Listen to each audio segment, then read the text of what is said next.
Alright, hello everybody, welcome to the channel. Today I'm going to be talking to you about the newest mech game that has been released to the Steam market, and that is none other than Steel Hunters. In today's video, I'm going to be covering all the essentials from the game, from the objectives, what the game is all about, the characters, its mechanics, and I'll also be covering all of the little niche features that all new players might have trouble with so that you can jump straight into the game and start playing with your friends. So without further ado, let's jump straight into it. Okay, so once you finish the tutorial and do all of the little things that the game asks you to do, you're going to be presented with this main menu. Now, off the bat, this might look like there's a lot going on, but trust me, it is way simpler than what it may look like. So first of all, the four buttons we're going to be looking at are the top four. At the top left, we have Play, Hunters, Battle Pass, and Codex. This is pretty straightforward. The Play menu is the one you can see right here. It essentially just gives you access to all the game modes and whatever you want to do. Hunters allows you to see all of the hunters in your menu. Battle Pass is the Battle Pass, I think that's pretty self-explanatory. And then the Codex is pretty much just access to the lore of the characters. If you're a lore geek and you like this kind of stuff, this might be the page for you.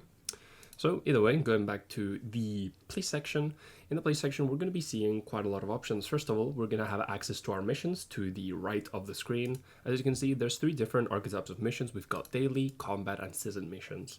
So the daily missions are self-explanatory. They're missions that get refreshed every day and will give you some gold in exchange of performing certain actions.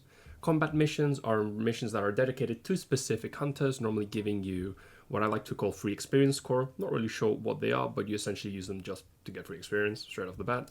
And then the seasonal ones are all the missions that will give you battle pass points to, well, progress through the battle pass.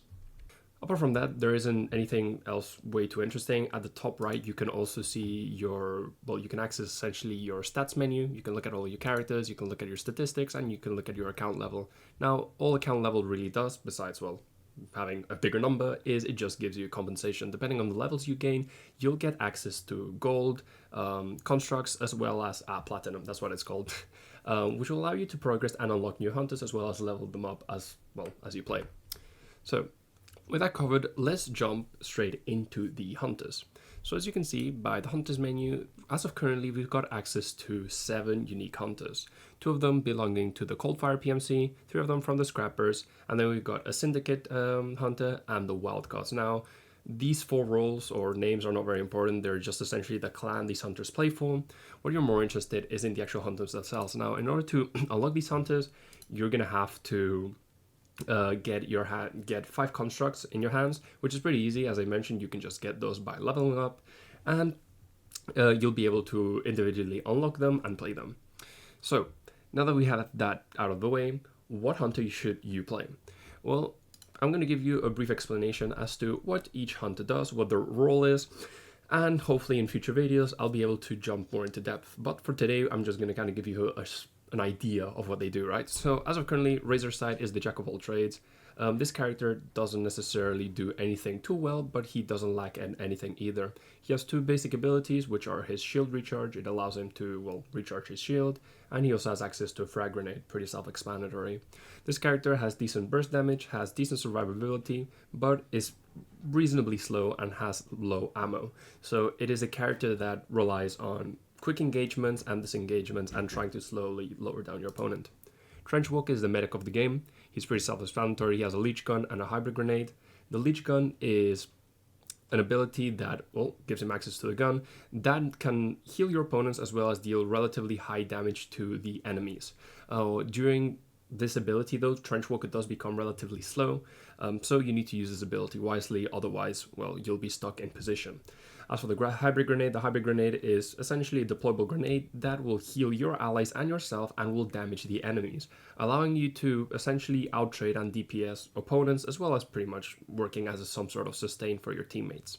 Weaver is an interesting one. Now, Weaver is some sort, even though he's classified as a burst marksman, he's some sort of pseudo support, pseudo marksman. He has 2 abilities, that being his energy barrier and the minigun. The energy barrier deploys a barrier that blocks shots as well as physical robots, so only teammates can walk through the barrier. As for the minigun, it's pretty straightforward. Just like Trenchwalker, he gets access to another weapon that has very high ammo amount and deals a lot of damage. It has very high DPS, and it turns him into a walking turret. Now, unlike the other two, this character is a bit more niche. You can play him as a support, allowing your teammates to fire safely by using your barriers, or you can also just play as some sort of glass cannon, just DPSing your opponents down. Fenris is an assassin or an assault hunter. You can see him as either or. He's very good at damaging opponents from afar, slowly lowering their HP with his AoE cannon, which is a unique feature to him currently. Once opponents are slow, you've got access to your blink and your plasma arc. With the blink, you're able to engage or disengage situations, becoming intangible and repositioning around the map, obviously. And then you've got plasma arc. Now plasma arc is a little bit more niche. It's an ability that creates a massive plasma ball, which you can control or not, that moves pretty slowly, and once it implodes, it deals a large amount of damage over a medium area. In my opinion, pretty skillful hunter, but if you like assassins, he's your pick. Ursa is the tank of the game. Her two abilities are pretty self-explanatory. Glacier Armor just gives the hunter more armor. It gives her, well, an extra HP bar per se. This armor can be destroyed, and if it is destroyed, it will give the hunter a debuff.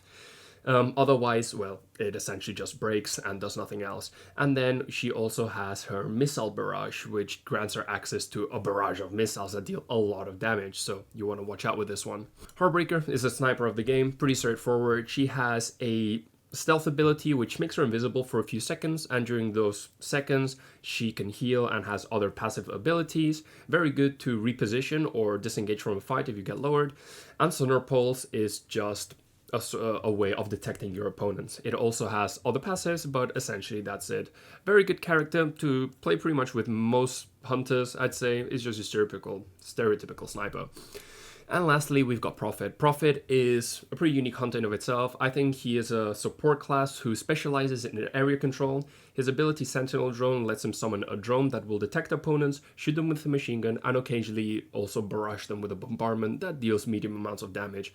Very useful. And then he's got Vengeance Strike, which is essentially just another barrage. So as you can see, this character heavily focuses on zone control, getting people out of position, and also has access to a pretty nifty gun similar to Heartbreakers, but with lower DPS. Okay, so now that we've covered the hunters, let's go into the loadout of the hunters. So each individual hunter is going to have a different loadout and progression system. First of all, let's look into the loadout. So as you can see, we've got systems here. Now, systems are something we're going to be covering in a future video in more depth, but just to kind of clarify you and give you an idea of what these do, systems are a set of abilities, or essentially different mods that modify the way your hunter and his abilities work. If we look, for example, at Prophet, you can see that his main gun has two systems, that being Gospel and the other one being Plague. Both of these, as you can see below, have three different passives, which, as mentioned earlier, will make the gun, the mainframe, or the abilities work differently. Now, as you can see, these abilities will be initially unlocked, but do not fear, these can be unlocked through the progression system. Once you click on the progression system, you'll be shown a few tabs. Now, currently the right tab, the one we see in work in progress, is work in progress, so there's nothing for you to worry about. The only thing you need to worry about are the 4 tech trees that you have access to, those being the gun, the mainframe, and the 2 abilities. And then to the left, we can see the level of our hunter.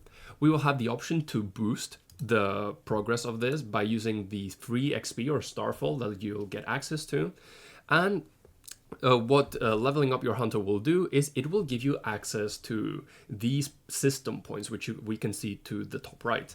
System points are what you're going to need to progress through the tech trees of each of these pods. You'll be needing those as well as gold that you will just get through battles, and you can slowly build your way up through the tech tree. Now, the important thing to know is that the big squares you can see here, there being 3, are the passives we were talking about earlier. Each system has 3. In order to access the 3 of them, you're going to have to progress through the tech tree. The good thing is, though, you don't have to individually unlock each of these. You can kind of just rush your way to the passives first, which I heavily recommend. The other ones simply give just improve the stats of your hunter or the stats of his abilities, which is also a good option, but rushing the passives will be your go-to, since it will give you quite a big lead over other hunters without them. So now that we've covered the progression system as well as the loadouts, let's just jump straight into the battle and explain what to do. Okay, so currently the only game mode we have access to besides the PvE game mode, is Starfall Harvest. Now, Starfall Harvest is pretty straightforward. You'll be put in a match of 6 teams of 2 players, aka 12 players. Each team will drop in a corner of the map, and your goal will be to either kill everybody in the game or be the one controlling the extract zone when the timer runs out. These are the only 2 possible ways of winning. Now, in order to achieve this though, you're gonna have to become strong throughout the game. This will be possible due to the drones and the towers that will be spawning within the map. These will give you access to energy, which will help you level up your hunter. Now, these level ups will grant you stat increases as well as give you access to your secondary ability at level 3. And then you'll also be collecting cores. Now, these cores will improve your damage stat, your health stat, and your shield stat. It's important to clarify that your shield is the blue bar, whilst the white bar is the health of your hunter. The way these work is pretty simple. The health of a hunter is, well, their health. This health can only be regenerated through the usage of medkits or individual abilities that some hunter have, like Trenchwalker's Grenade or Pistol. As for the shields though, the shields will regenerate after being out of combat for a few seconds. I believe it's 20 to 30 seconds. These have less HP than your overall health bar, but this means that even if you out of resources, you will always have access to some sort of extra HP pool that will be able to regenerate. Apart from that, there isn't much else to do. As I mentioned, you can go and destroy the different drones there are. There's quite a few varieties of them. Some of them will attack, some of them won't. You'll be able to experience it throughout your games. As for the towers, there's a lot of towers, but there's a few that you want to have your eyes out for. The main ones being those that offer either gear upgrades or just give resources, which can be seen as a crate symbol. These will give you access to the aforementioned cores, energy cells, ammo, healing kits, and also very importantly, reactors. Now, these reactors there's only 2 currently, and what they do essentially is one of them decreases the time for your abilities cooldowns. Sorry, I spazzed out there. Essentially, it just reduces the time, the cooldowns of your abilities once used. And then the other one activates a big dome. Now, there's 2 variants to both of them. There's a weak and a strong one. For the dome, it's pretty straightforward. It just summons an energy dome very similar to Weaver's Barrier, one of which you can shoot through whilst the enemy can't, and it will also block enemies from walking through. So you can use it as a defensive tool, or if you're sneaky, you might be able to trap some people in it. Apart from that, there's not much else to it. Your goal is to simply become as strong as possible through the collection of resources throughout the game, and if you don't kill everybody, an extract will appear which you'll be able to capture and contest. Once the time is out, whoever is controlling the zone will win the game. Also, another react I kind of forgot to mention about is the Colossus kit. The Colossus kit is something that you will only have access through legendary pods. These legendary pods will be accessible through 2 ways, either through the collection of dog tags, which is a specific game mode depending on what game you will have access to them or not. If you manage to collect, well, for each dog tag that you collect, you'll be able to summon a supply pod of different levels, having common, uncommon, rare, epic, and legendary. The legendary having a chance of summoning this Colossus kit I was speaking of. Otherwise, you can occasionally find these things called legendary keys. These legendary keys will give you access to a legendary pod, which you'll be able to unlock and also potentially get access to the Colossus. Now, what does the Colossus do? Essentially, after charging it for a few seconds, it gives you access to what is the Colossus Titan or the Colossus Mech, whatever you want to call it, which also adds another minute to the timer, may I add, a little niche thing. And pretty much the Colossus has a pretty big machine gun, a lot of ammo. You have 3 dashes, which allows you to catch up to hunters due to your very slow move speed, and you also have a melee attack that pretty much one-shots hunters. So if you see a Colossus being summoned, your best bet is probably just to run away and disengage it, otherwise you will probably end up dying.